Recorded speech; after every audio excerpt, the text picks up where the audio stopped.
طبقا غبقا مجللا غدقا حسبا راتعا প্রচণ্ড তাপদাহ থেকে বাঁচতে রাজধানীর উত্তরায় বৃষ্টির আশায় ইস্তিসকা নামাজ আদায় করেছেন মুসল্লিরা। ২৮ এপ্রিল রবিবার সকাল ৭টায় উত্তরার ১৩ নম্বর সেক্টর মাঠে এ নামাজ অনুষ্ঠিত হয়। আল্লাহু আকবার। আলহামদুলিল্লাহি রাব্বিল আলামিন। নামাজে ইমামতি করেন গাউসুল আজম জামে মসজিদের ইমাম মুফতি জোনায়েদ কাশেম। আল্লাহ, এখানে বৃদ্ধরা আছে, আল্লাহ আপনি বৃদ্ধদেরকে দেখলে লজ্জা পান, বৃদ্ধদের হাত আপনি ফিরিয়ে দিতে পারেন। নামাজ শেষে দুহাত উপরে তুলে মহান আল্লাহর দরবারে দোয়া করেন মুসল্লিরা।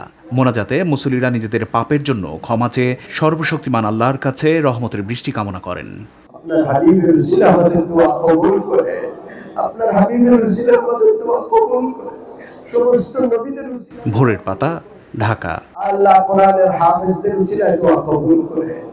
সুবহান রাব্বিকা রাব্বিল ইজ্জাতি আম্মা ইয়াসিফুন ওয়া সালামুন আলাল মুরসালিন ওয়ালহামদুলিল্লাহি রাব্বিল আলামিন।